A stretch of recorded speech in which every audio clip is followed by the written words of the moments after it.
문성근, 김여전 씨의 합성사진을 제작 유포한 국정원 직원이 징역 1년에 집행유예 2년으로 풀려났습니다.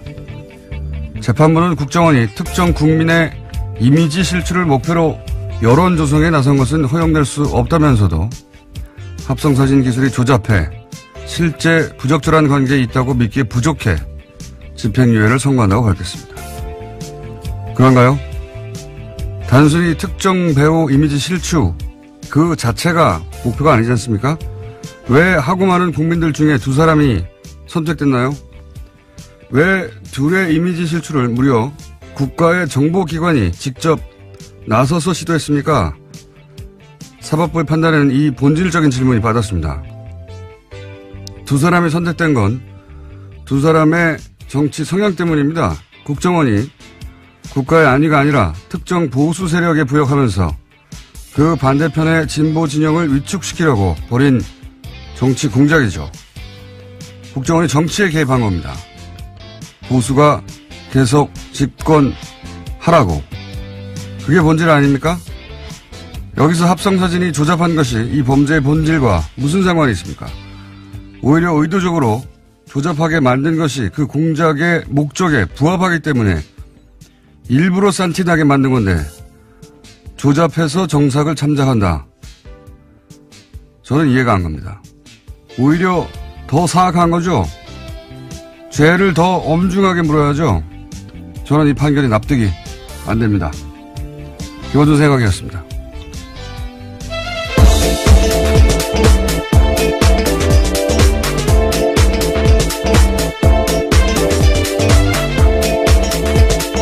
시사인의 김은지입니다. 저는 이 판결이 굉장히 이상한데 왜 이 판결이 이상하다고 하는 언론이 없는지 모르겠어요. 어제 JTBC가 논란이다라는 식으로 보도를 하긴 했었는데요. 논란이 아니라 이상합니다. 이상. 예. 이상하지 않습니까? 이게 예를 들어서 군인이 구테타를 하려고 자국민에 총을 쐈어요. 그러면 구테타 시도를 처벌해야 되는 거군요. 그렇잖아요? 그런데 총을 발사했다. 이걸로만 처벌을 한 거예요. 게다가 총이 빗맞았다. 그러므로 참작한다. 이런 거거든요. 이게 구테타 시도를 처벌해야 되는 걸 사격을 처벌하고 만 거예요. 그러니까 구테타를 눈 감아 준 거죠. 애초에 그 총을 쏜 목적은 구테타인데 총을 쐈다는 것만 얘기하는 거예요. 이 판결도 국정원 정치 개입을 빼버린 겁니다. 그냥 사진을 조작했다. 그래서 국민의 명예를 실추시켰다.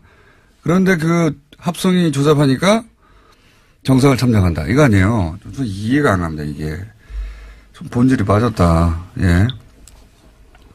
이것은 저희가 이정열 판사가 오늘 또 안 그래도 연결될 예정이기 때문에 그때 한번 물어보기로 하고요. 자, 오늘 첫 번째 뉴스는 뭡니까? 네, 우병우 전 민정수석이 오늘 새벽에 구속됐습니다. 검찰의 세 번째 영장 청구 끝에 결국 구속영장이 발부가 된 건데요.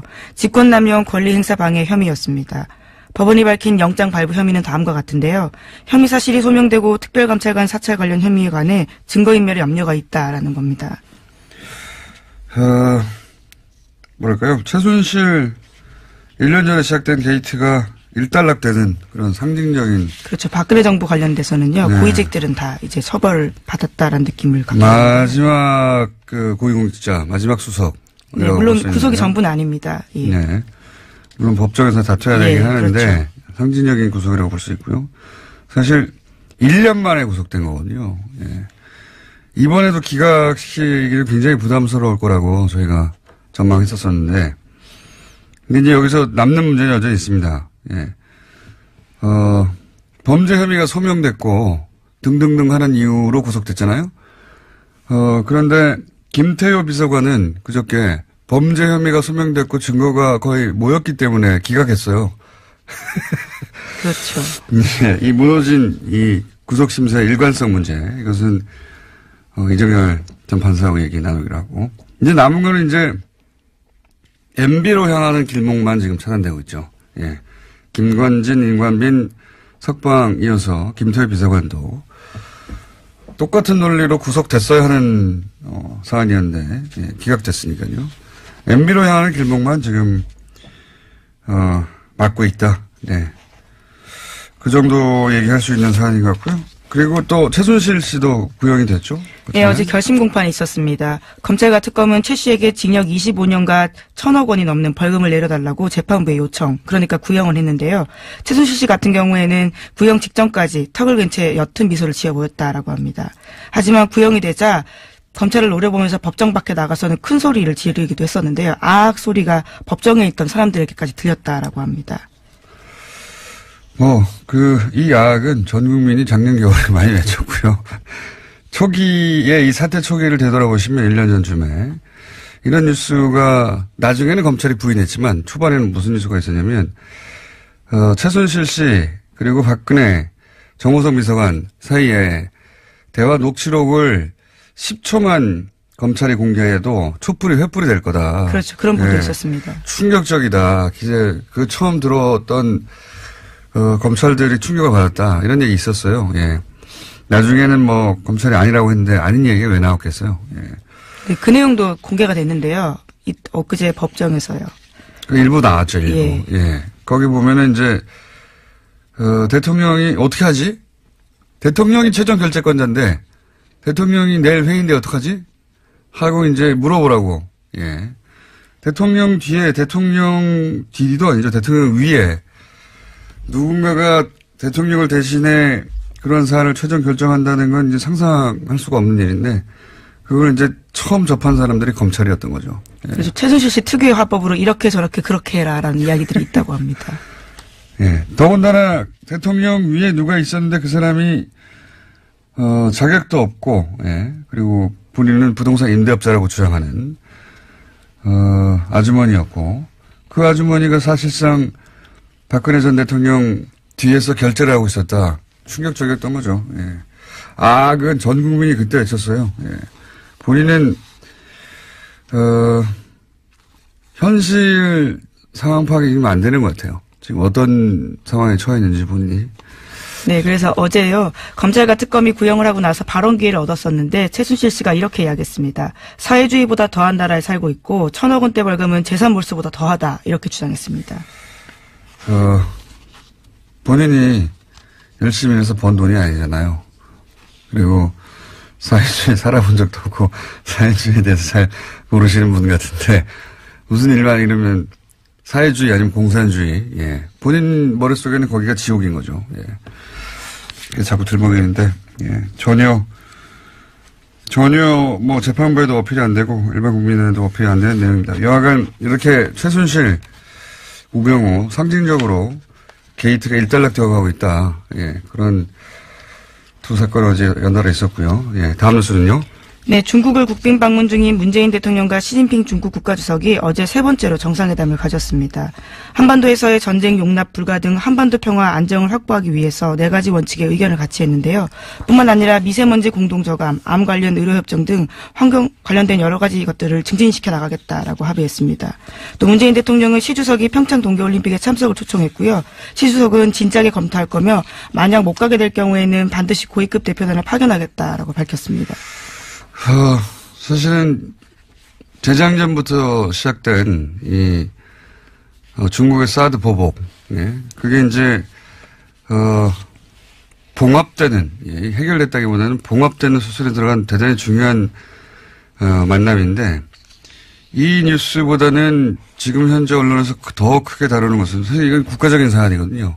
그로 인해서 입었던 기업의 피해나 또 국내의 관광 수지 또는 기타 피해가 엄청난데 이 뉴스는 뒷전이에요. 현재 가장 매체들이 집중적으로 보도하고 있는 것은 거기 가서 기자들이 맞았다. 예. 이게 엄청나게 크게 계속 보도되고 있죠. 예. 네, 폭행 자체가 큰 사건이기도 한데요. 어제 문재인 대통령 일정을 취재하던 한국 사진 기자들이 중국 측 경호원들에게 집단으로 구타당하는 사건이 벌어졌기 때문입니다. 이것도 이것대로 중요한 사건이고 이것 예를 들어서 한중 정상이 만나서 합의한 사안은 이것과 비교할 수 없이 중요한 사안인데 비슷한 정도의 크기나 혹은 기자 폭행 건이 더 크게 혹은 집요하게 보도되는데 제가 보기에 사실 이 중국 공안이 외신 기자를 폭행한 사례는 굉장히 많아요. 뭐 그래도 그러면 안 되긴 하죠. 당연히 안 되는 일인데 많습니다. 가까이는 제가 기억하기로는 재작년인가요? 이제는 재작년에 중국의 인권운동가 푸즈창이라고 있어요. 유명한 이 재판이 이제 왜냐하면 이 사람이 한 2년 가까이 재판 없이 구금되고 있었거든요. 그래서 국제적 관심 대상이 됐는데 우리나라는 관심이 없었어요. 그래서 뭐 거의 기사가 안 난 걸로 기억하는데 그때 외신 기자들이 법원 앞에 갔다가 두드려 맞았어요. 중국 공안에. 그래서 이제 서양에서 크게 보도가 됐었죠. 예. 그 사건과 이 사건을 비교하는 보도가 최근에 이 사건 발생한 이후에 사실 미디어를 폭행하는 것은 굉장히 큰 일이기 때문에 예. 근데 중국에서는 이런 일들이 많았어요, 사실은. 외신 기자 혹은 중국에 있는 외신 기자들. 예. 기자들의 의상이 서양 혹은 우리하고 좀 다른 거죠. 공안에 비하자면 다른 거고. 그래서 이 사건에 대해서는 기자들이 항의하는 게 맞고, 그리고 국제적으로 문제를 제기하는 것도 맞고요. 우리도 중국에 가서 이 이전에도 이렇게, 우리 기자들이, 폭행을 당하거나, 밀차도 폭행이죠. 예. 또는 거칠게, 기자들을 상대하거나 하는 일이 박근혜 대통령 때도 있었어요. 조태. 중국 산치성에 있죠. 그 시안에 진시황릉 있잖아요. 거기 청와대 취재기자들이 갔을 때 막 밀치고 그래서 국내에서는 보도가 그때는 안 됐죠. 그때는 누가 막았겠죠. 여하간. 중국, 근데 여기 또 미묘한 점이 있더라고요. 보니까. 뭐냐면, 이 케이스가 좀 애매한 게 행사 주관이 중국이 아니라 코트라였던 행사였고, 그리고 그 전시장에서 추천한 사설업체와 의무계약을 한 후에 지휘 책임은 중국 공안 안에 하에 있었다. 이게 이제 중국 쪽에서 얘기하는 거고, 사실관계는 이러한데, 곰곰이 생각해보니까 우리나라에 중국이 왔어요. 근데 중국이 자체적으로 전시장을 빌려서 중국 주체로 행사를 했는데, 거기서 한국 사설경비업체하고 계약을 한 겁니다. 청와대 경호실에서 간 게 아니라, 한국 사설경비업체하고 계약을 했고, 다만 한국 경찰이 전체적으로 지휘를 했다. 그런데 한국 사설업체 직원이 중국 기자를 때렸다. 이럴 경우, 우리나라의 그 사설업체 대표가 책임질 것인가? 아니면 한국 경찰청이 책임을 져야 하는가? 아니면 그 사설업체 직원을 대신에 청와대가 나설 것인가? 이런 문제가 되어 있는 거거든요. 그럼에도 저는 국빈이 참석한 행사이기 때문에 중국 당국이 공식적으로 조사해서 공식적 유감 표명해야 된다고 보긴 하는데. 네, 어제 한국 정부도 그렇게 입장을 밝혔습니다. 네. 근데 중국은 이런 거 잘 안 합니다. 중국은 그거는 그 사설업체와 그 계약관계 맺은 코트라하고 해결할 문제라고 나올 공산이 상징적인 사건이기 때문에 저는 중국 당국이 나서야 된다고 보긴 하는데 이건 이거고 이거하고 이 중국 정상 합의 혹은 사드 문제 해결하고는 별개의 문제인데 뉴스를 보면 다 섞여 있어요. 이 얘기하다가 뒤에 보면 다 기사가 맞았다. 기사가 결론 부분이 붙어 있는데 이렇게 되면 안 됩니다. 그 두 개 별개의 사안이에요. 기자들이 근데 열은 받았겠죠. 요거는 좀 더 사실관계가 나오면 다시 한번 얘기하기로 하고요. 자, 다음 뉴스는 뭡니까? 네, 렉스 틸러슨 미 국무장관이 북한에 조건 없는 대화를 제안했다라고 어제 알려드렸었는데요. 그런데 하루 만에 백악관이 지금은 대화할 시점이 아니다라고 선을 그었습니다. 최근 북한의 미사일 발사를 고려하면 지금은 북한과 대화할 시점이 아니라고 백악관 국가안보회의 대변인이 밝혔습니다. 이게 하루 틀도 아니고 어제 얘기하고 내일 바뀌고 오전에 얘기하고 오후에 바뀌고 예. 참 그리고 이 옵션 열기 알바들이 옵션 열기를 떼고 이 기사에 특히 많이 붙었어요. 네, 중국. 그러니까 홀대 받는다 봐라 이런 거. 예. 아주 열심히 일하고 있더군요. 자, 틸러슨이 대화하자고 하고 트럼프의 백악관이 아니라고 하고 이거는 올해 내내 있었던 일인데 트럼프 대통령은 오전 오후 말이 바뀔 때도 있어요. 오전 오후. 예. 지금 미국의 일관된 정책, 지향, 이런 거는 이제 기대하지 말아야 되는 게, 트럼프 대통령의 그때 기분이 뭐냐, 혹은 그 시점에 TV에서 본 게 뭐냐, 자기의 말을 TV가 어떻게 보도하냐에 따라서 계속 트윗이 바뀌거든요. 뉴욕타임즈가 며칠 전에 트럼프 주변에 한 60명 정도를. 그렇죠. 예. 트럼프의 하루를 보도했습니다. 네. 트럼프 대통령 주변에 60여 명을 인터뷰한 다음에 트럼프 대통령의 하루를 재구성을 했어요. 그렇죠. 예. 한두 사람을 한 게 아니라 60명을 통해서 공통점을 뽑아내서 하루를 재구성했는데 TV를 하루 8시간 본다는 거 아닙니까? 예. 굉장히 많이 본다라는 거고요. 자기에 대한 보도가 나오지 않으면 화를 낸다라는 이야기도 있습니다. 그러니까요. 거기에 보도된 데 따르면 굉장히 중요한 안보회의를 할 때도 TV를 틀어놓고 있다는 거죠. 네, 소리를 죽여놓고 계속해서 화면을 주시하고 있다라는 내용이 있습니다. 네. 그러니까 지금 국가적 사안 혹은 세계적 사안을 논의하는 중요한 회의에서 TV를 옆에 틀어놓고 그때 그걸 계속 본다는 거예요. 트럼프 대통령은. 그리고 자기에게 나오나 안 나오냐. 왜 이렇게 보느냐. 이건 이제 트럼프 주변에 소위 인사들이 그 이유를 말했는데 뭐냐면 트윗할 것을 찾아서 텔레비를 본다는 거예요. 텔레비전을. 대통령이. 심각한 중독입니다. 중증. 예, 트위터 거리를 찾고 있다라고 하면서요. 엑스칼리버라는 표현까지 썼습니다. 트위터가. 예, 그렇죠. 아동한테 엑스칼리버가 있었다면 트럼프에게는 트위터가 엑스칼리버라고 그걸 막 휘두른다 이거죠. 근데 그걸 트윗을 하려면 거리가 있어야 되잖아요. TV를 계속 본다는 겁니다. 보다가 하루 종일 자기 얘기가 안 나면 화를 내고. 환자예요, 환자, 사실은. 이거 일반인이 이렇게 했다고 쳐봐요. 하루 종일 8시간 텔레비전 보면서 그거 보고 트윗만 한다고 생각해봐요. 모든 의사들이 환자라고 그랬을 거예요. 대통령이니까 그렇게 말 못하고 있는데 그냥 자연인으로서 환자입니다. 이 상태면. 이런 분이 지금 대북 정책을 얘기하고 있습니다. 다음 뉴스는요.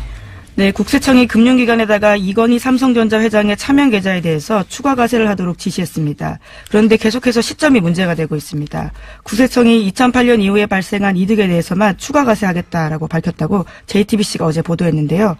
이건희 회장은 차명 계좌가 적발된 2008년 4월 이후에 4조가 넘는 예금액을 거의 다 찾아갔습니다. 그러니까 현재는 소위 깡통 계좌인데 거기다가 과세를 부과하는 게 말이 되느냐라는 문제제기가 나오고 있습니다. 삼성이니까, 그러면 삼성이니까. 이거는 저는 국세청이 오늘 또 저희, 국세청장이었던 분이 또 나오지 않습니까? 대구지방국세청장요. 네. 청장이었던 분이 나오기 때문에 이 사안은 그때 또 다시 한번 언급하겠지만 삼성이라서 가능하다. 예. 조 단위를 대상으로 4조, 예. 이렇게 조 단위를 대상으로, 세금을 매길 수 있었던 기회를 국세청이 스스로 포기하는 것과 마찬가지거든요. 예. 깡통 계좌에 돈 다 빼내고 난 다음 이후부터 지금 한다는 거 아닙니까? 네, 세율 90% 적용하겠다라고 그것도 뒤늦게 하고 있는데요. 의미 없다라는 게 더불어민주당 등에 대한 주장입니다.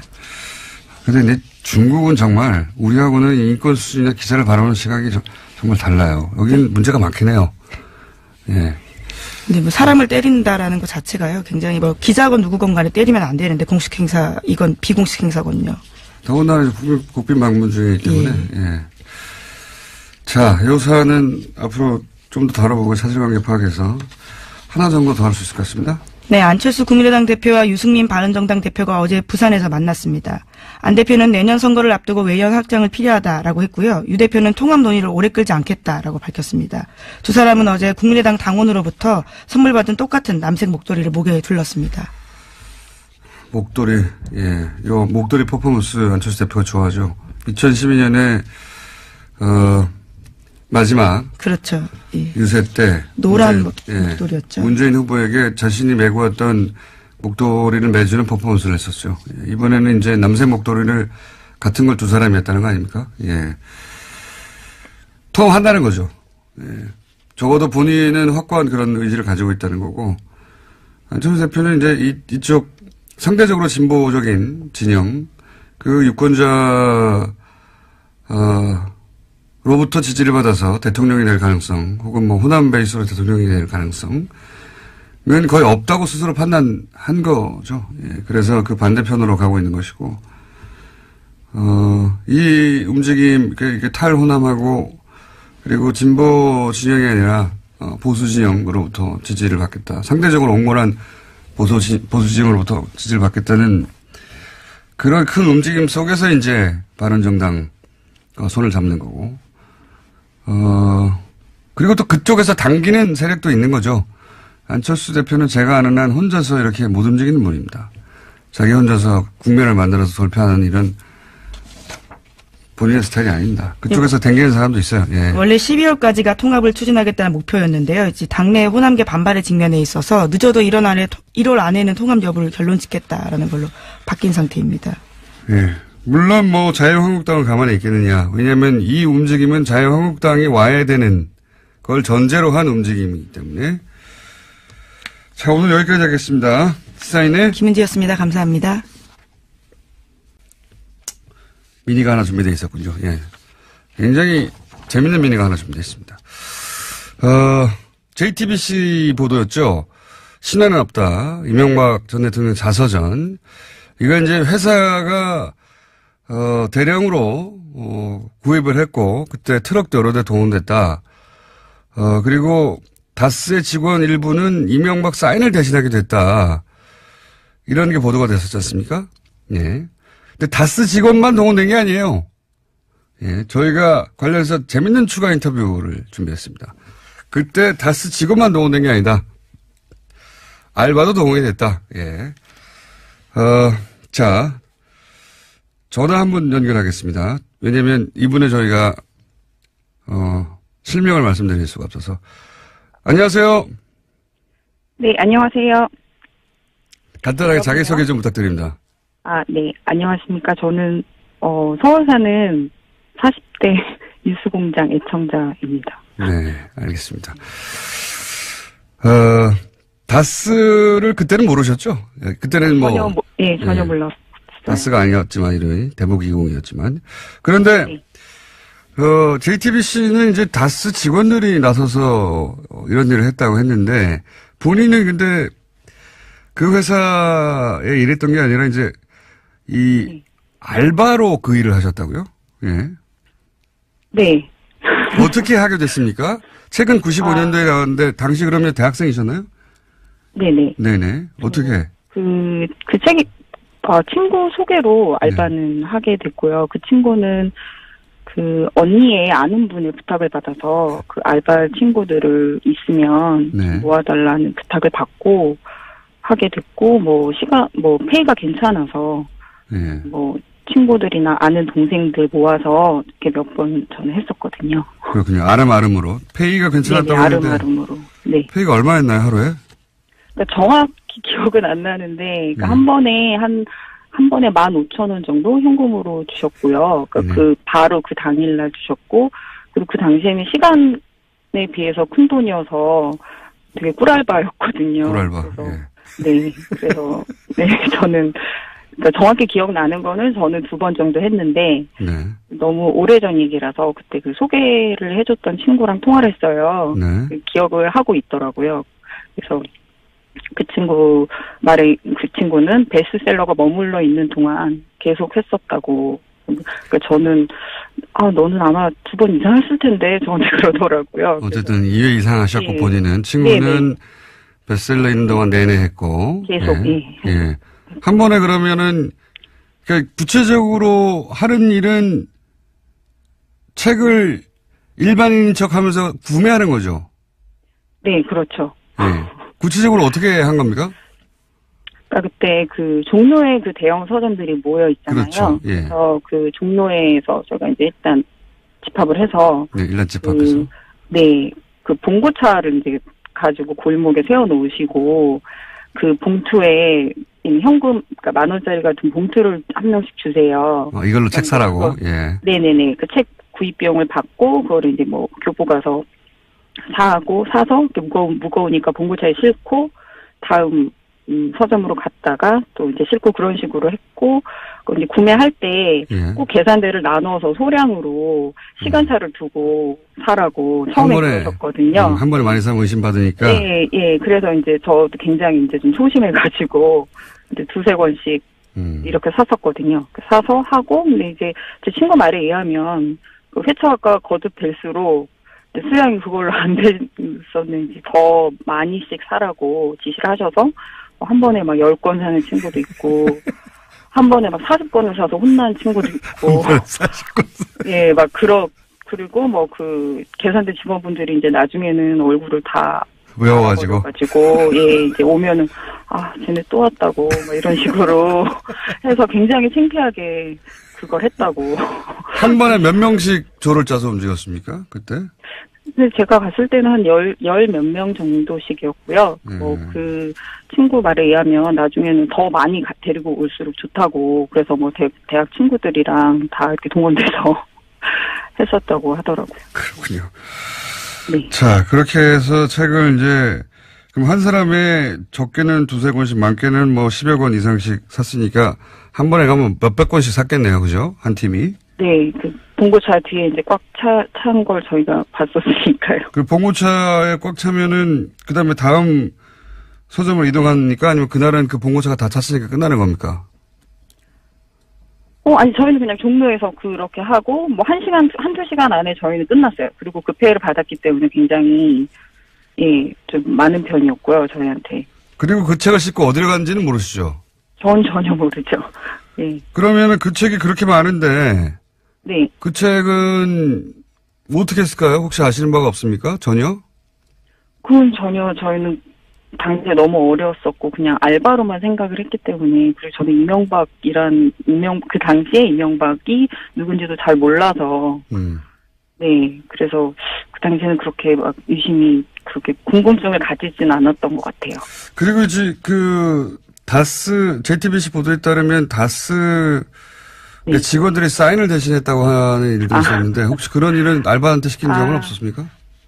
그러니까 그 사인을 저는 안 했고요. 네. 제 친구랑 통화를 하다가 이제 뭐 그 얘기를 하더라고요. 그 알바하고 그분께서 그 친구 중에 글씨 잘 쓰는 친구 있으면 데리고 오라고 그래가지고 이제 그 친구 중에 이제 글씨 잘 쓴다고 하는 근데 그 당시 저희가 글씨 잘 쓰는 게 굉장히 여학생이니까 그 이렇게 또박또박 예쁘게 쓰는 글씨인데 그래서 이렇게 이제 사인을 하라고 하더래요. 책의 앞장에. 그래서 그 사인을 하는데 이제 너무 이제 글씨가 그 이름이 그렇잖아요. 그 네모 3개 같아가지고 애들이 네모에 이렇게 딱 들어가는 것처럼 이렇게 썼대요. 이렇게 사인처럼. 사인을 자연스럽게 쓴 게 아니라 또박또박. 예, 자연스럽지가, 예, 또박또박 써서 이제 애들이 굉장히 막 웃고 그랬었던 기억이 있다고. 예, 사인 알바도 했군요, 다들. 예, 직원도 하고. 그러니까 당시 이 책은 굉장히 다양한 종류의 사인이 존재했겠군요.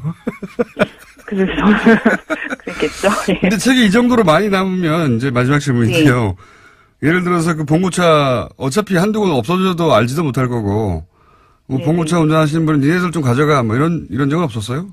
아이고 그거는 그냥 예. 뭐 원하는 대로 갖고 가라고 그러셨던 것 같고 저희 뭐 다 몇 권씩 집에 갖고 와서 예, 냄비 받침으로도 쓰고 예, 그냥 저희 알바했던 친구들 집에는 그 책이 다 있었어요. 저희가 이제 베스트셀러는 못 믿겠다 앞으로 그런 말들도 하고 그랬던 기억이 예, 있습니다. 냄비 받침으로요? 예. 네. 혹시 주변에 이 방송을 들은 그때 알바했던 친구들이 연락 와서 야 이런 일도 있었어. 예, 얘기를 네. 들으시면 다시 한번 연락 주십시오. 오늘 말씀 감사합니다. 네. 네, 알겠습니다. 감사합니다. 그랬다고 합니다. 네.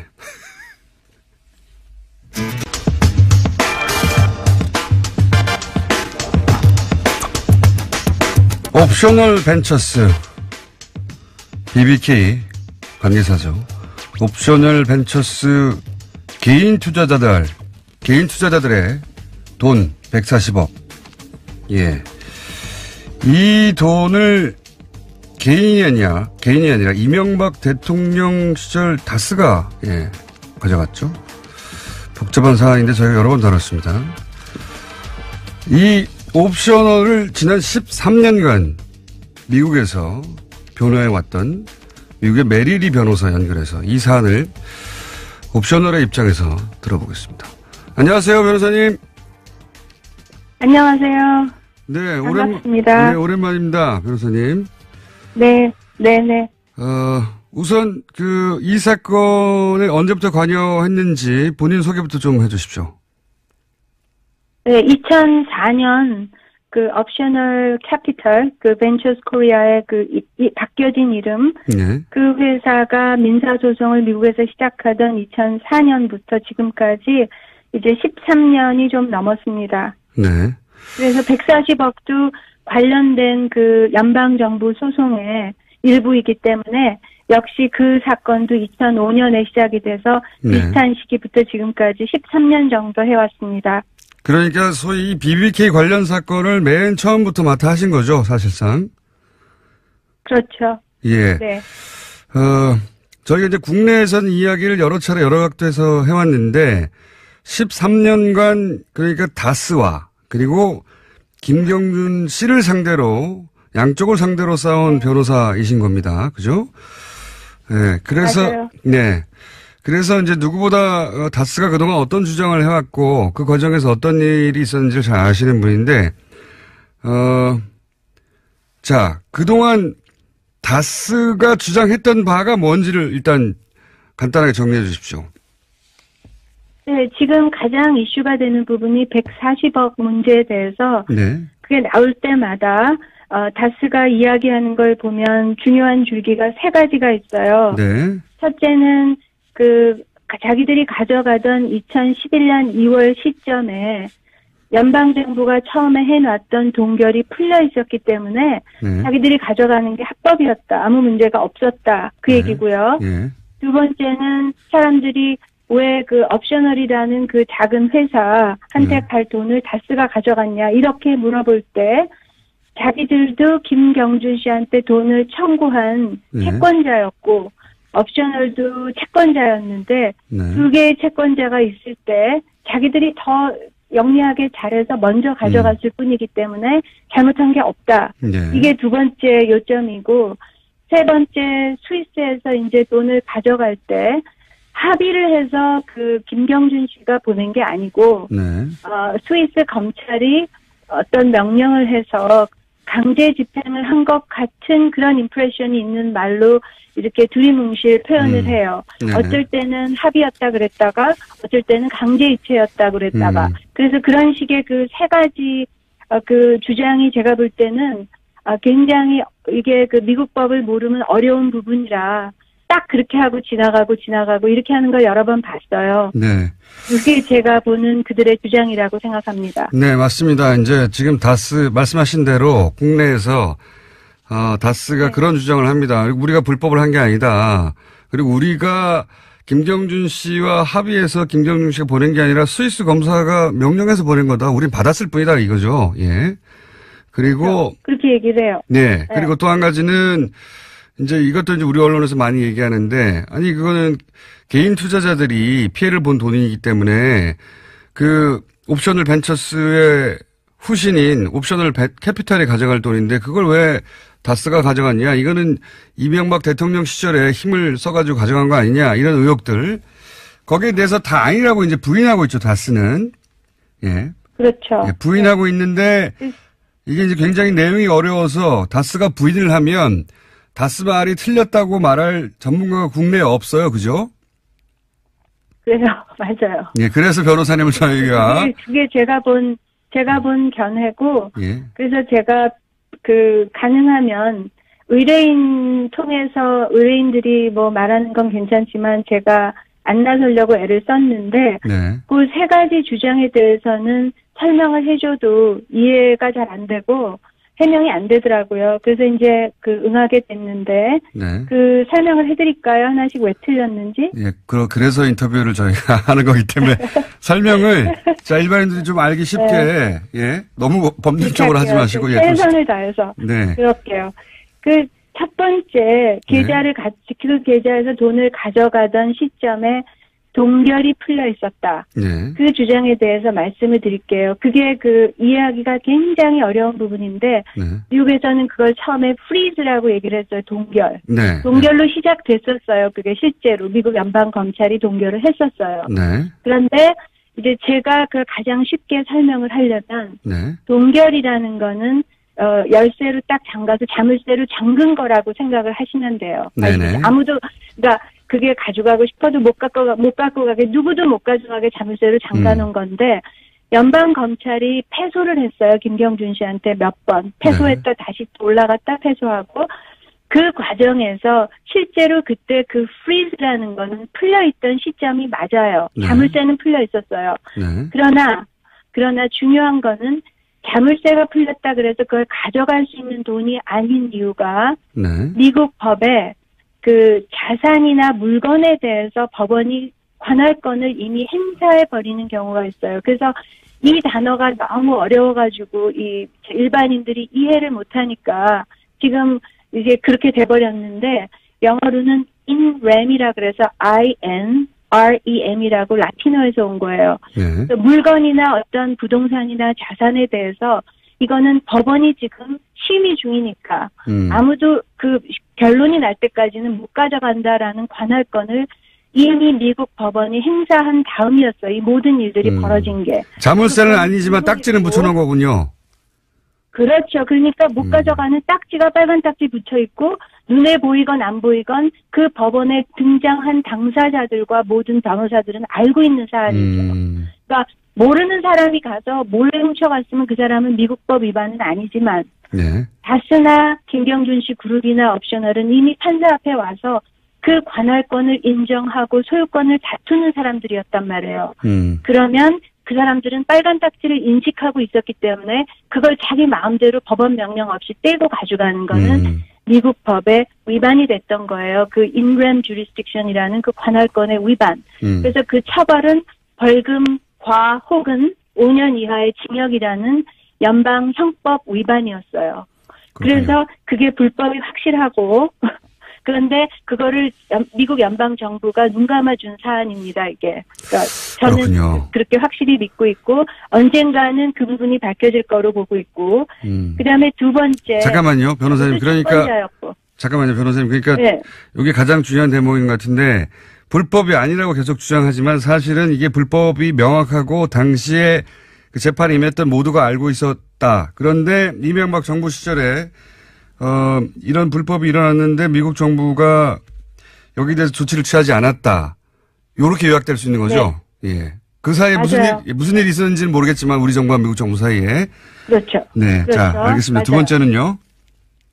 두 번째는 옵셔널도 채권자였고 자기들도 채권자였는데 자기들이 너무 잘해갖고 자기들이 먼저 그 돈을 회수한 건데 뭐가 잘못됐냐 이 주장이에요 항상.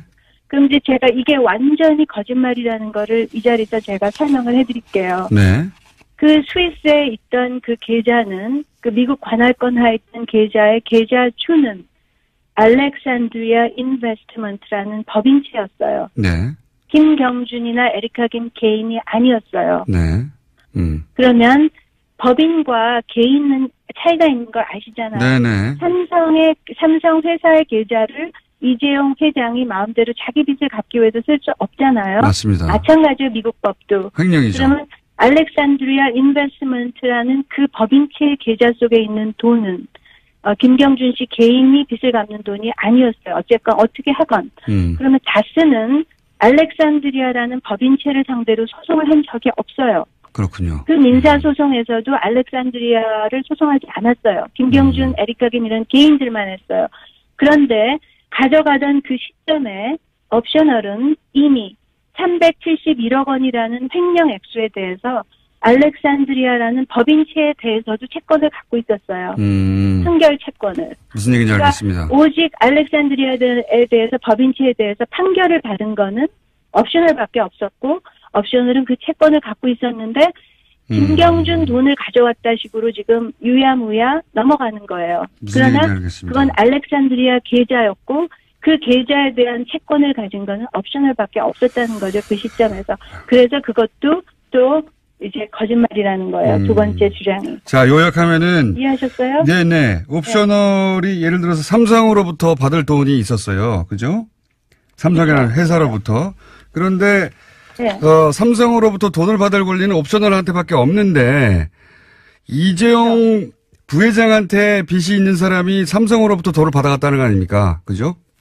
그렇죠. 네, 그런 셈이 됐고 이거는 절차가 어찌됐건 두 번째 주장이 그렇게 됐다는 얘기인데 그게 이제 지금 국내에서 계속 김경준이라는 그 이름으로 가기 때문에 그래서 이 부분이 이해가 안 됐던 거죠. 무슨 얘기인지 이해했습니다. 예, 그러니까 세 번째 삼성으로부터 돈을 받을 권리는 옵션을 밖에 없다. 예, 없는데 그쵸. 삼성으로부터 돈을 받을 권리가 없는 다스가 삼성으로부터 돈을 받은 것과 마찬가지다. 이재용 빚이라면서. 예. 잘 이해하셨어요. 예, 알겠습니다. 네. 자, 세 번째. 세 번째는 스위스에서 강제 집행한 거다라는 거는 완전히 틀린 소리예요. 왜 틀린 소리냐라는 거를 말씀드리면 스위스 연방검찰이 처음에 프리즈를 했던 거를 김경준 씨와 에리카 김 씨가 가서 거기서 소송을 벌려가지고 승소를 해서 그 프리즈를 풀었었어요. 네. 실제로. 그래서 그게 풀리니까 이제 어떻게 됐냐면 다스가 없어져 버리면 자기들이 못 가져갈 것 같으니까 그 스위스를 갔어요. 스위스를 가서 제네바 시에 시 검찰한테 그때 김경준 씨가 옵셔널 벤처스 코리아에서 횡령한 거와 여러 가지 주가 조작 문제로 8년 형을 받았던 때였어요. 그러니까 다스에 대한 형법 형사 문제가 아니고 옵셔널 때문에 이미 체포돼서 기소돼서 감옥에 있을 때였어요. 그 기록을 가져가서 이 돈 세탁이 있고 엄청난 이제 그 범법 행위가 있는 이런 돈이라고 하면서 제네바 시의 그 시 검사한테 일단 조사가 끝날 때까지 동결을 지키게 부탁을 했어요. 그래서 거기서 그런 시 차원에서 약간의 그 동결을 해놓은 상태였어요. 그게. 그러니까 그건 다스가 부탁해서 한 거였던 거죠. 그러면 이제 그렇게 된 상태에서 어떻게 됐냐면 계속 자기들끼리 2009년부터 합의 노력을 하고 있었어요. 민사소송에서. 합의 노력을 했는데 양쪽 다 첨예한 그 요구가 있었기 때문에 합의가 결렬이 되고 있다가 2010년 말에 옵셔널한테 370. 네. 변호사님. 이해하셨어요? 어려워요? 저는 이해했는데요. 변호사님의 말씀 내용을 이해하려면 재반 정보가 굉장히 많이 있어야 됩니다. 생각해보니까, 듣다 보니까. 그러니까, 제가 거꾸로 얘기해 볼게요. 변호사님 만나 봐주세요. 예. 네. 네. 그러니까, 연방검사가 명령을 한 게 아니라, 시에 있는 검사한테 가가지고, 마치, 김경준 씨와 다스가 서로 합의가 된 것처럼 그 사람한테 얘기해서 자기들끼리 사인하고, 그 앞에서 그 앞에 있던 시검사 그러면 이해 당사자 둘이 합의가 된 건가 보다 하고 돈을 내줬다 이거죠. 그렇죠. 결론은 그거예요. 네, 결론은 그거예요. 그러니까 둘이 다스가 문제 걸어놨다가 이제 둘이 합의했다. 그러니까 풀어줘라. 그러니까 두 장 꽝꽝꽝 찍은 거죠. 무슨 판결을 한 게 아니고. 그래서 이제 김경준 씨가 가서 김경준 씨가 했든 에리카 김 씨가 했든 그 계좌를 움직일 수 있는 사람이 가서 그거 갖고 가서 은행한테 이거 보세요. 이거 다 풀어졌습니다. 그리고 해쳐 모여한 거죠. 둘이서. 이해하시겠어요? 저는 이해했습니다. 저는 이해했고요. 한국에 언제 오십니까? 한번 모시고 다시 얘기해야 될 것 같은데. 그런데 그 긴 내용을 사실 일반 청취자들 다 알 필요는 없고 요는 뭐냐면 다스와 김경준 씨 둘 사이에 합의한 걸로 해가지고 은행에서 풀었다 이거 아닙니까? 그죠? 스위스까지 가서. 맞습니다. 네, 여기 옵셔널 벤처스의 개인 투자자들은 전혀 여기 끼지 못했다. 그러니까 검찰 가만히 있는데 스위스 쪽에서 이 돈은 풀린 거니까 꽝꽝꽝 하고 강제로 집행해 준 게 아니라는 말씀이신 거죠. 예. 그렇죠. 맞아요. 자, 굉장히 어려운 내용을 저희가 쉽게 말씀하셔서 감사하고 네. 저희가 40초밖에 안 남아가지고 한 번 더 모셔야 될 것 같은데. 네. 알겠습니다. 자, 변호사님. 지금, 이 재판이 아직도 진행되고 있나요? 아직도 진행되고 있습니다. 그죠? 예. 네. 그리고 최근에. 절대 안 주겠다고 합니다. 절대 안 주겠다고 하는 거죠. 140억을 돌려받아야 되는 상황인 거죠, 여전히. 네. 예. 저희가 피해자들이 140억을 돌려받도록 저희 방송도 함께 노력하겠습니다. 한 번 더 연결할게요. 오늘 여기까지 하겠습니다. 감사합니다. 네, 감사합니다. 네, 감사합니다. 안녕히 계세요. 네. 네. 옵셔널 캐피탈의 미국 측 변호를 13년간 맡고 있는